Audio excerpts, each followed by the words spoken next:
When I came back from the bathroom, I saw my wife offering her neck for her boss to kiss, and in that moment, everything inside me silently shattered. She didn't even notice when I left. The next morning, I left our rings on the dresser and left. What had ended there wasn't just the marriage, it was the respect. It's funny how, in seconds, everything solid can turn to dust. We'd laughed together days before, discussed end-of-year plans, and researched travel destinations like two excited teenagers. But that night, at the company dinner, everything that seemed like love turned out to be just appearance. I only went to the bathroom. 3 minutes. And when I came back, there she was. Leaning in, a smile on her lips. The gaze that had once been mine alone now given to another. Her touch on his arm, the way her face moved closer, as if the world around her had disappeared. There was no hesitation. She offered herself. It wasn't a mistake. It was a choice. There was no argument. There was no fight. Not even tears that night. Just a crushing silence within me as I left that table, that restaurant, that woman behind. I walked away slowly, like someone carrying a dead body on their back. I realized that what I was carrying was the body of love. It was dead. And no one but me seemed to notice. The cruelest thing was that she didn't even notice my absence. She remained at that table for hours, I was told later. Laughing, drinking, dancing. While I picked up the shards of my dignity from the floor of a restaurant bathroom. The next day, she woke up and looked for me around the house. She called me. She texted.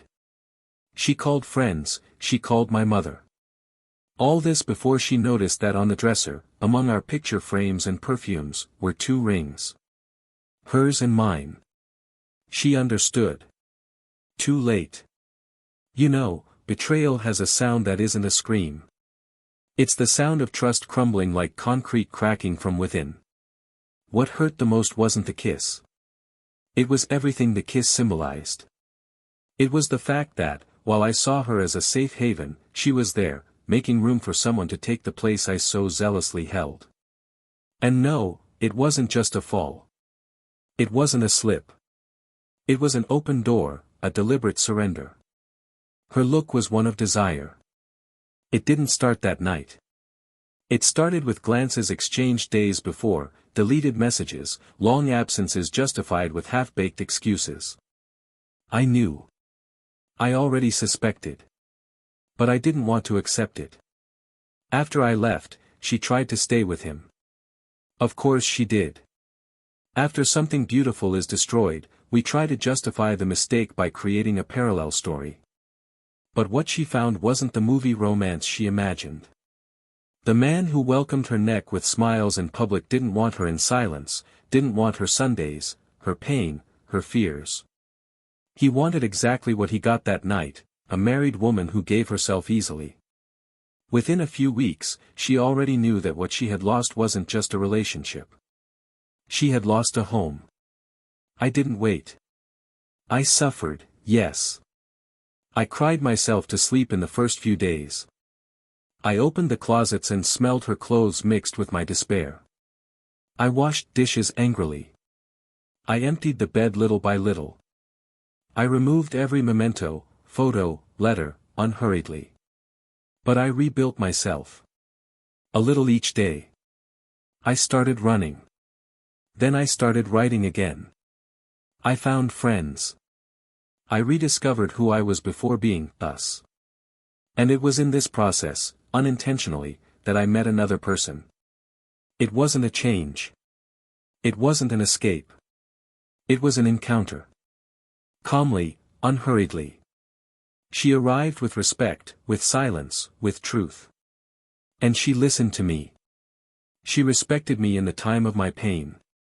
She healed me slowly, with presence. Months later, she appeared. The woman who betrayed me. Thinner. Deep-set eyes. She seemed smaller than she was. She asked to talk. She carried within her a fragility she'd previously hidden well. She cried. She apologized. She said she didn't know what she'd done. That she'd lost herself. That she loved me. That only now did she realize the value of what she had. That she remembered our first kiss, our first trip, the promise at the altar. I heard it all. Every word. Every tear. Because, even hurt, there was still a whole man there. But in the end, when she tried to hold my hand and asked me to try again, I just took a deep breath and said, I forgive, but I'm not coming back. And there, in that moment, I saw something break inside her. A part that might never be rebuilt. I left again. But this time, with peace. I had chosen the love that chose me back. Clean love. Love without wounds. Time passed. And one day, on a random afternoon, she returned to the restaurant where it all began. She sat at the same table. Ordered the same wine. She waited. Perhaps she thought I would show up. That fate would magically reunite us. But I didn't. She stood there, alone, staring at the door. With a bouquet in her hands. A letter in her pocket. She waited until the restaurant closed. And when she finally got up to leave, she heard a waiter say to another, she comes here all the time, it's like she's waiting for someone who will never return. Only then did she understand. And what happened to her after that lonely night in the restaurant is something many could never have imagined. There was something she saw, or someone she saw, that changed everything. One last image. One last scene. A revelation she held in her hands as if it were redemption, but which, in reality, would seal her defeat irreversibly. And when that happened, everything became even clearer. More cruel. More true. But what did she see? Welcome to the channel. Here, we do not romanticize and never support any form of betrayal.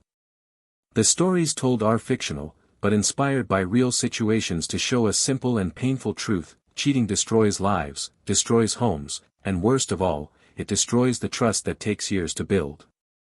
Our goal is clear: move you, make you reflect and remind you that true love deserves respect. Always. Now, take a deep breath, put on your headphones. And get ready to hear a shocking story, one that leaves a mark. She had an easy smile and a presence that filled any space without asking permission. He was a calm-spoken man who always seemed to observe the world with a certain caution, as if gauging before jumping in. When they met, in a busy coffee shop in a quiet neighborhood, there was no foresight, no premonition of what would become. And perhaps that was precisely why it worked, because it was light.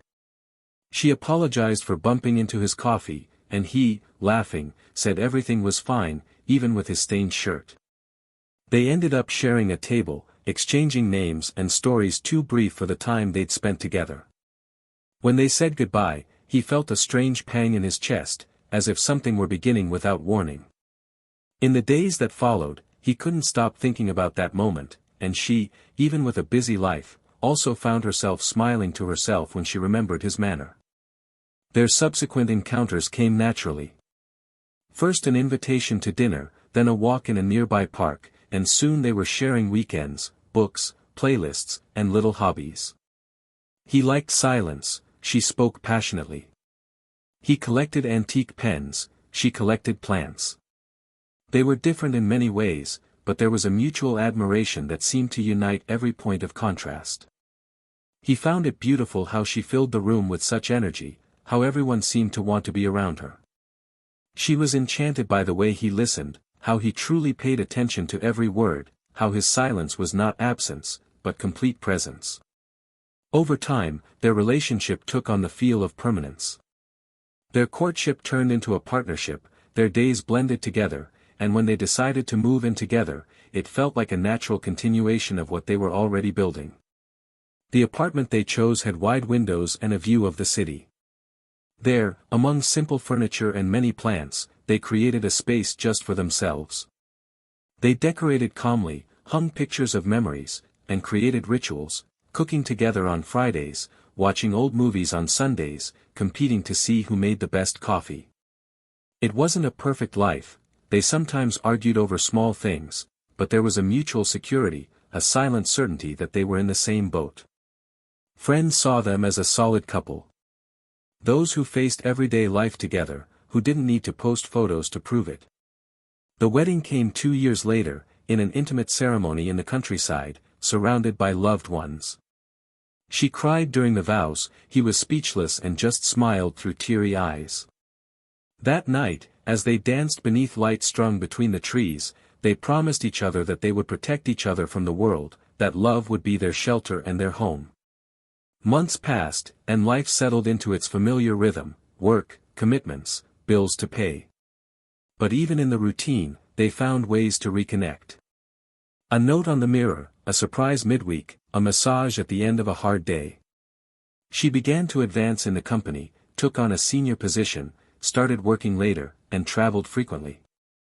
He, on the other hand, maintained a more stable routine, dividing his time between the office and home. He never complained. He always said he admired her strength and dedication. He was proud to see her conquer her own space. She sometimes returned too tired for conversation, but he welcomed her with welcoming silence, with dinner ready and the bed made. Sometimes he wondered if she still felt present at the wedding, if she was there body and soul or just out of habit. But he chased away those thoughts with fond memories, with her eyes shining during a small talk, with their kisses still lingering on Saturday mornings. When she smiled and said he was her peace, he believed her. And that belief was what kept him together. She, however, was beginning to feel a restlessness she couldn't explain. Perhaps it was the weight of her responsibilities, or the silent demands of work, or the repressed desire to discover new sides of herself. Sometimes, looking at him sleeping, she felt guilty for thinking something was missing, even though she knew he was doing everything right. It was hard to recognize, even to herself, that she was slowly drifting away, not from a lack of love, but from a strange kind of weariness. It was as if she were trying to find herself within a version of herself that no longer existed. The dynamics began to change. The midday messages became less frequent. The evening conversations were shorter. The kisses were more automatic. But he didn't complain. Maybe he didn't notice, or maybe he preferred to pretend he didn't. The truth is, when you love deeply, you cling to memories more than to signs. He continued to care for her with the same dedication, preparing her latte just the way she liked it, putting on her favorite series even when he was tired. He put away her slippers, folded her clothes lovingly, smiled when she forgot her umbrella, even when it meant going out in the rain to get it.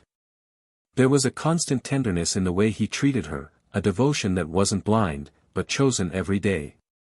She, however, gradually began to see life with a new urgency. Meetings stretched longer, co-workers grew closer, dinners out more frequent. When he asked if she'd be back late, she said yes, but without elaborating. And he accepted. He always accepted. He trusted. Because that's what love was all about, isn't it? And even in his brief absences, he strove to keep the essence alive. He suggested short trips, weekends away, returning to a restaurant they'd gone to early in their relationship. Sometimes she agreed, sometimes she cancelled at the last minute because of something urgent. He said he understood, but inside, he began to harbor a silent ache. That feeling of being alone even with company. Of loving for two. Of trying to save something he didn't yet know was falling apart. His friends noticed something was different. One of them even asked, in a light tone, "Is everything okay between you two?" And he, as always, replied with a sheepish smile that yes, it was just the hustle and bustle of life. When questioned by her friends, she changed the subject, saying the marriage was too stable, that sometimes she felt a lack of excitement. But none of them knew exactly what she meant by that. Maybe she didn't even know. And so, day after day, the castle they seemed to have built with such care began to show invisible cracks. There was no shouting, no fighting, no scandals. Just a growing absence, a disconnect that slowly settled in like rust on a forgotten structure. And yet, he remained there. Trying. Persisting. caring. Because he believed that love was about staying, even when everything around him screamed at him to give up. Because when you hold something precious in your hands, the last thing you want is to let it slip through your fingers. She, in turn, began to lose herself in her own desires. There was a new perspective on her, a desire to reconnect with something she didn't even know truly existed. Sometimes she thought about talking to him about her feelings, but something held her back. Maybe it was the fear of hurting him. Or the fear of facing the truth, that she was seeking outside what she might never have had inside. Still, in everyone's eyes, they were the same old couple. The smiles at family gatherings, the quick kisses at Sunday lunch, the appearances skillfully maintained. But behind the hugs and social media photos, there was a story being rewritten by unspoken desires, by unresolved silences. And it was on one of those days, when she was returning home late at night, that he looked at the door opening and felt a pang of something he couldn't name. It wasn't anger. It was a kind of sadness born of recognition, that she was no longer there, even though she was. But he still didn't know what was coming. He still believed that love, care, and time would be enough to heal what he barely knew was sick. At that time, everything seemed to walk a tightrope between the memory of everything they had been and the uncertainty of what they could still be. And every step she took outside the world they had built together was one less thread supporting the weight of their relationship. What he didn't yet know was that one ordinary day, in a restaurant lit by yellow lights and soft music, would change everything forever. And what he would see that night would force him to make a decision he never imagined he would have to make. But until then, he was still there. Whole. Loving. Fighting for something that would soon be irreparably broken. That night, the restaurant was busier than usual. The clink of glasses, the muffled laughter, the clinking of cutlery against plates created a background symphony that made everything seem like part of a carefully rehearsed scene.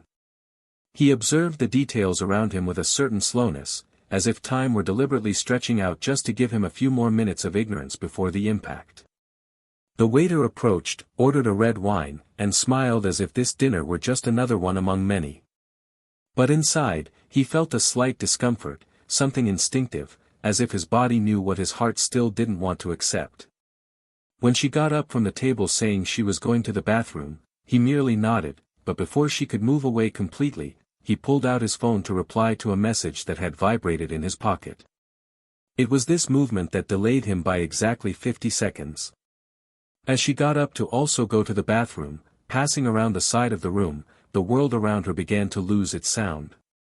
It wasn't an immediate shock, it was as if her body knew first, as if her eyes took a few seconds to process what they saw, while her chest already closed like a door locked from the inside. She was there, not with her back turned, nor hidden by anyone, she was visible, clear, surrendered. With her neck tilted and her lips parted, she received a slow kiss from the man sitting across from her, the same man he knew well, her boss. There was no resistance, no surprise. What there was intimacy. It was a scene of two bodies that had touched before. It wasn't a beginning. It was the continuation of something hidden. He stood still for a moment, as if he were part of the decor. No one seemed to notice his presence. Not even her. Especially not her.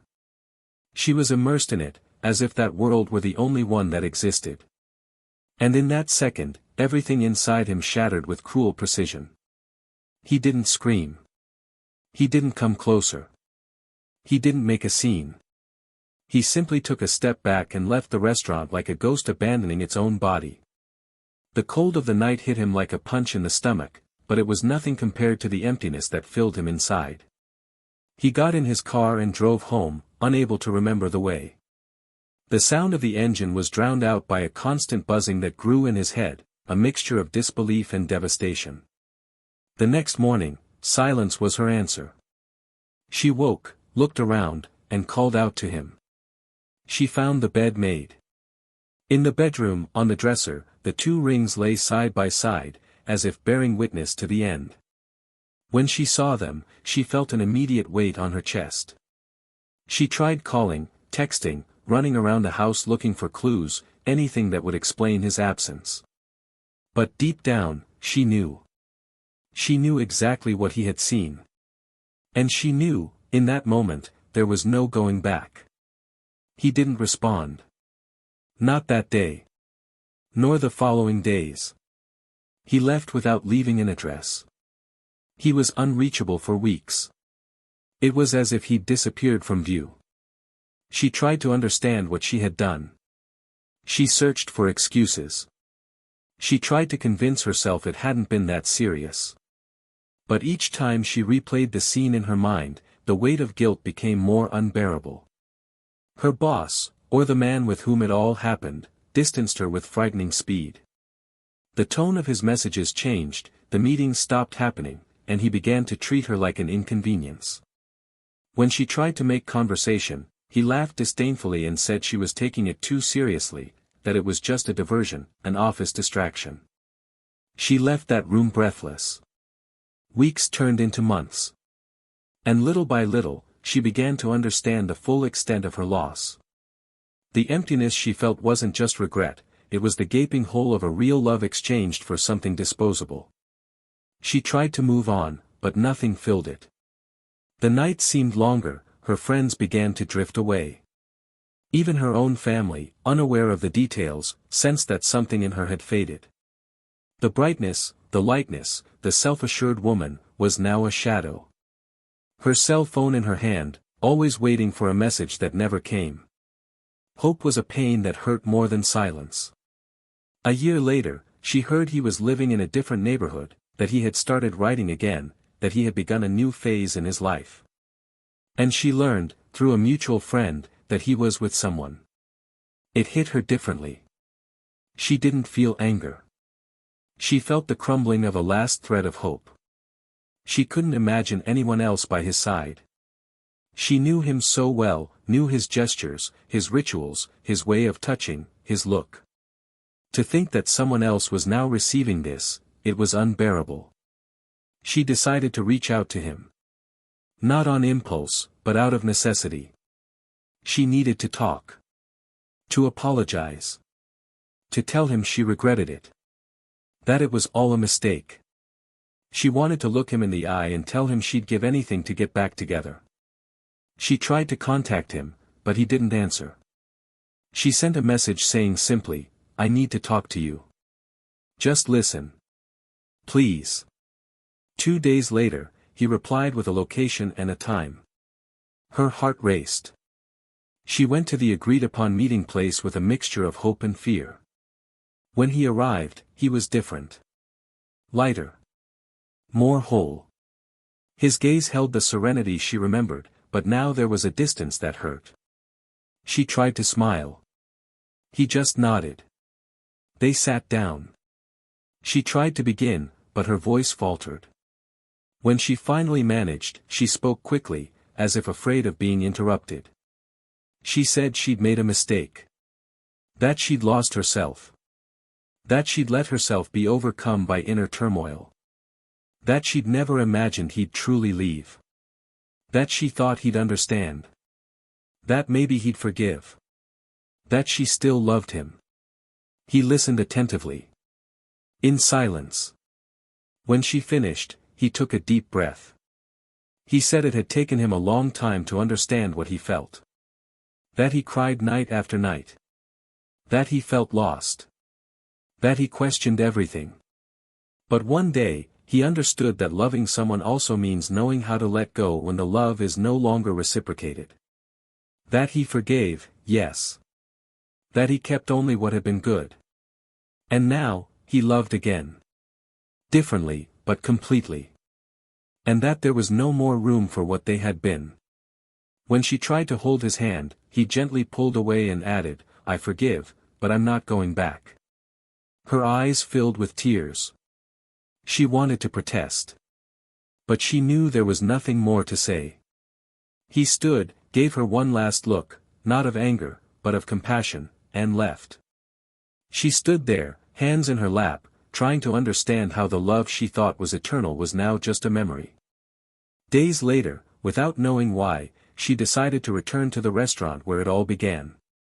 Perhaps on impulse, perhaps out of hope. She sat at the same table. Ordered the same wine. She waited. She didn't know exactly what she was waiting for. But something inside her told her she needed to be there. The waiter acknowledged her order and brought the drink without question. She watched the door for hours, between sips. No sign. No familiar face. Just as she was about to get up, she heard two people talking behind her. One of them said, "She comes here all the time, it's like she's waiting for someone who'll never come back." And in that instant, the words pierced her chest more powerfully than any scream. She realized she had become a spectator to an empty hope. That she was trapped in a cycle of waiting for something that no longer existed. But it was as she left the restaurant, as she turned the corner, that it happened. A car stopped at a traffic light, and in the passenger seat was him, smiling, with another woman beside him. It wasn't the smile that destroyed her, it was the way he looked at her. It was the same look she'd once had. The woman in the seat turned and laughed, and he gently smoothed a strand of her hair. The light changed, and the car drove off. And with it, the last chance she thought she had. There, on that cold sidewalk, with the bouquet still in her hands, she understood. There was no going back. There was no more space. She had made her choice, and now, all that was left was to live with what she had lost. Because sometimes, love doesn't die, it just finds another place to bloom. And hers, was left behind. Forever. The months that followed were marked by irreversible silences. Life continued on, but with deep scars at every step. For him, the wound opened by betrayal didn't heal immediately, but became part of who he was. He didn't try to erase anything, didn't want to replace memories, or hide the pain. He carried everything with dignity, as if every moment lived, good or bad, was essential to the man he was becoming. He found in the new relationship a clean refuge, built without haste, without distrust, only with truth. He didn't need to prove anything to anyone. The love that grew from there didn't require rebuilding trust, because it was planted on the solid ground of mutual honesty. She understood his silences, respected his pauses, and above all, never made him feel inadequate. The woman who now occupied his space didn't want to fix him, she just wanted to be by his side, as a partner on the journey. And he, for the first time in a long time, felt truly seen. Time wasn't so kind to her.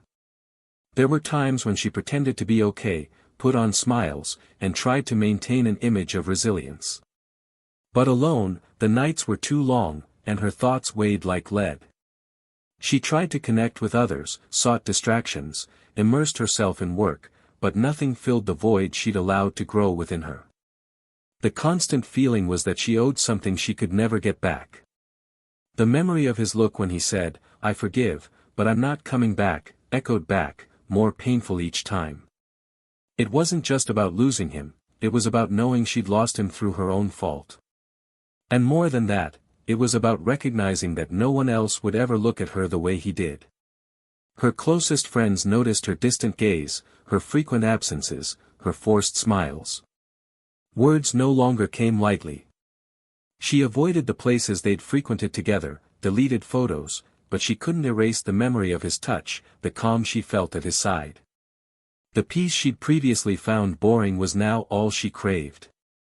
When she finally understood that the true emotion of love isn't found in the butterflies of the beginning, but in the constancy of the days, in the silent care, in the daily commitment, it was already too late. She tried to start over again several times, but it was like walking on shards.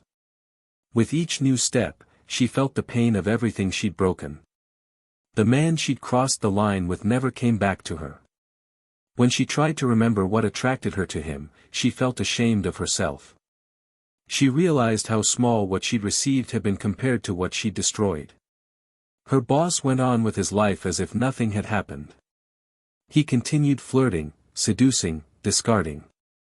He was just another in the throng of those who live for empty conquest, with no commitment beyond their own ego. And she, a page turned in his cycle. Not out of revenge, but by destiny, she watched her face fade away as her ex-husband's became increasingly vivid in her memory.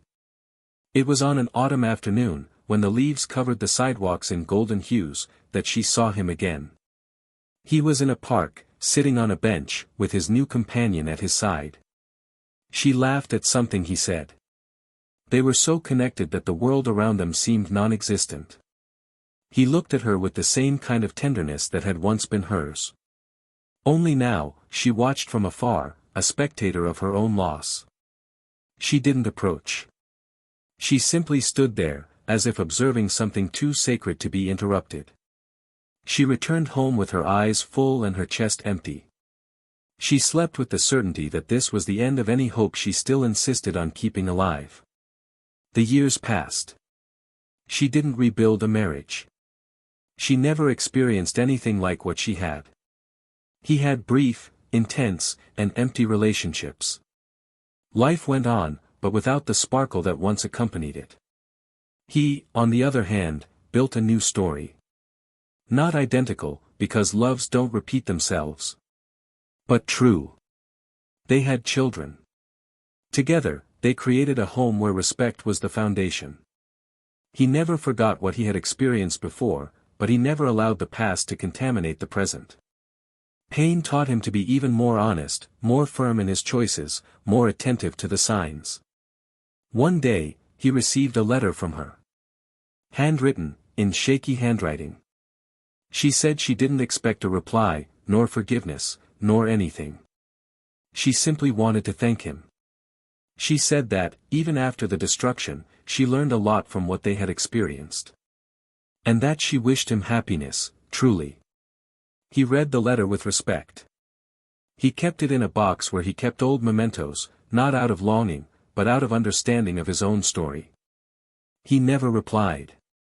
He knew that some things, no matter how sincere, simply need to be left in the past. And so, time sealed their fates. For him, the ending was a new beginning. Not without pain, but full of meaning. For her, the ending was the weight of conscience, and the certainty that love doesn't wait forever. Betrayal doesn't just destroy a relationship. It destroys the foundation on which trust rests, the ground on which a home is built, the memory that shelters the future. The cruelest thing about betrayal isn't the moment it happens, it's everything that's lost afterward. The respect, the admiration, the pride of being by someone's side. Everything shatters. Everything becomes silent. And even when forgiveness arrives, the love is no longer there. Comment below with your thoughts on this story. Do you think he made the right decision? Do you think she deserved a second chance? We'd love to hear your thoughts. And if this story touched your heart in any way, subscribe to the channel.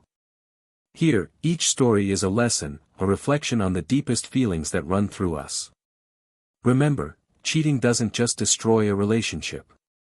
It destroys self-esteem, confidence, and even our self-image.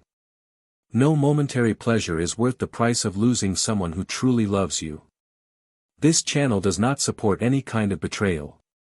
Here, we value loyal love, honesty, and respect. Let this story serve as a warning, and also as a reminder that sometimes, the end is the only way to start over.